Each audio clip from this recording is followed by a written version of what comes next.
implementation gap stays, which is How much Pakistan is spending on education sector? so according to recent statistic, around 4.2% of the GDP is being spent on education, and that includes since education is now a provincial subject after 18th Amendment, and this data is calculated after adding upon the data of all provinces. And if we divide that data into provinces, Punjab spends around 6%, Balochistan around 2%, Sindh around 4.4%, and KP spend around. Okay. Tell me something about this important project of CPAC. Why it's so important, especially for Pakistan?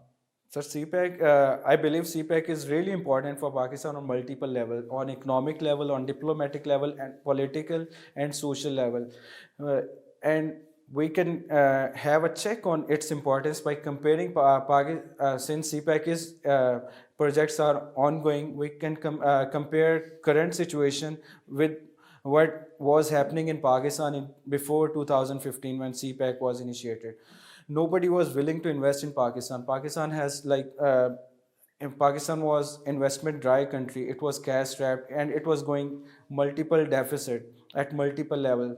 It provided at economic level. It provided an investment portfolio investment of 64 billion US dollar in Pakistan. After if we compare it before 2015, nobody was willing to invest in Pakistan. It provided an investment opportunity for Pakistan. 64 billion rupees, US dollar had been invested in Pakistan as portfolio investment. Secondly, at economic level, it will allow Pakistan to emerge as transaction economy.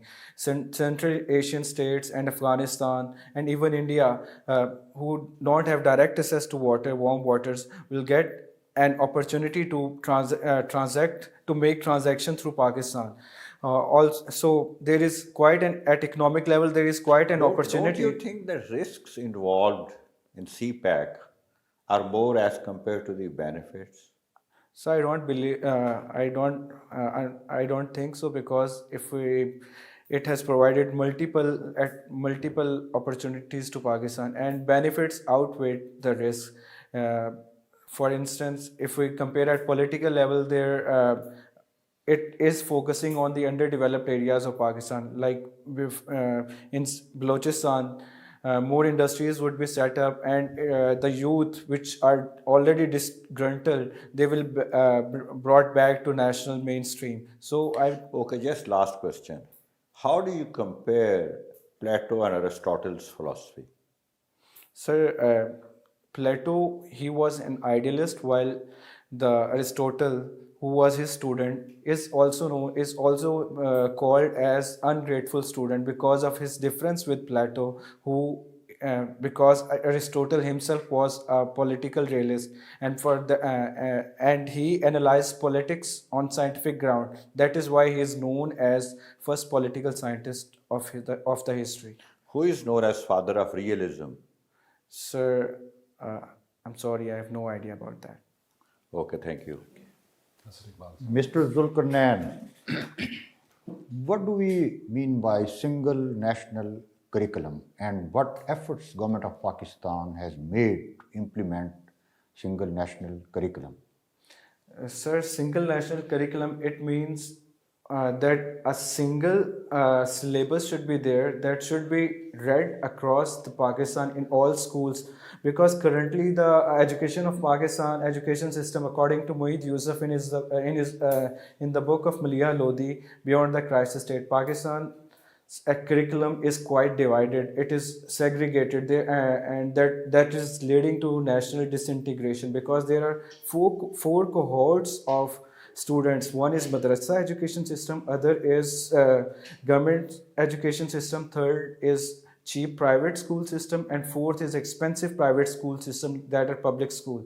And they are teaching different. What steps government have taken by now to implement a single national curriculum in Pakistan? Sir, currently a policy is in the pipeline to implement that, but there has been problem in the policy, because education itself has become a provincial subject, while a federal minister has stated that single national curriculum, it will soon be published, and it will be applicable across the Pakistan without any distinction of schools. Through history and especially the present scenario, we understand that our relations with India are tense. What do you think? What are the major controversial issues due to which our relations with India are strained? Sir, I believe that Kashmir is the primary problem, but I analyze the situation at different level, because at personal level I believe that it is more of a fight of ego rather than these other problems. If we keep ego out of it, as Chinese Prime Minister who visited Pakistan in 1996 stated that if you keep ego out of your relationship, you both can live happily as a good partner and can have a mutually beneficial Is relationship. it an ego or the interest between the states and the nations to have a relationship? What do you think? Sir, I believe that interest they can be countries could have good relationship while having diverging interests, like China and Canada. USA and Canada. They are bordering state. They have issues over multiple things, like on motor industries or other such things. They have diverging interests, but they are living like a good neighbors. Similarly, Pakistan and India can bridge those interest differences and can happily live together if they keep ego out of their relationship equation. We hear a lot of we hear about creation of a province in South Punjab. What do you think? What's the procedure for creating a new province in Pakistan? And can, under the present circumstances, province of South Punjab be created? So pertaining to first part of your question, what is the procedure? I believe that according to Article 239 of the Constitution of Pakistan, two-third majority of the Federal Assembly, it first have to give uh, a go ahead. Then after one the bill is passed, it have to approved by the Punjab Assembly by two-third majority. Now, coming to your second part of your question, sir, I believe it is not possible right now, because the current government, it does not have adequate majority both at federal and provincial level, so it won't be possible. But they have made the secretariat also there. What's that phenomenon? What do you think?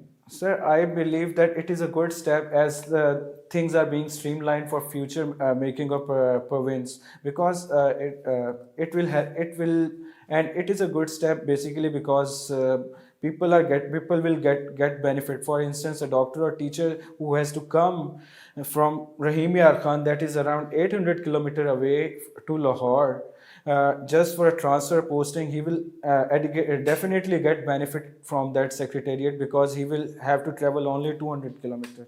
It will lead to devolution and Okay, efficiency will increase. speak for 2 minutes on relations between Pakistan and Afghanistan. Okay, sir. Starting from history, Pakistan and Afghanistan, they did not start as a good partner. Despite of being the fact that Pakistan was a Muslim state, Afghanistan was one of those few countries that did not recognize Pakistan. After and there was a problem of Durand line, and they did because they were not recognizing Durand line as international border, and they laid claim on Pakistan Pashtun areas adjacent on Pakistan side that were part of NWFP North Do they and FATA. recognize the Durand line as the international border now? No, they still don't. Now, going forward, in the first decade, the relationship stayed difficult. In 1960s, during when Zulfikar Ali Bhutto became the foreign minister, things improved, and during Ayub era, but they remained cold. Things continued to like go up and down with transition of government in Afghanistan till 1979. Okay, last question. On which river we have Trivela Dam? So I believe it's Indus River. It is rightly Indus River, but Yes, there is no question of guessing. All right. Thank you. Thank you, sir. Dr. Zulqarnain Saleem, how do you see the role of international donor agencies, also known as development partners, in Pakistan? First, list a few development partners And in what different forms are they extending assistance to Pakistan? Then your critical appraisal, whether you see they are creating a healthy impact or are you of a different view? Sir, there are multiple donors. I will answer your question step by step in the arrangement you have asked, sir. And coming to the first part, there are multiple agencies that are operating in Pakistan. There are USAID, British, there is UK Aid, Canadian, and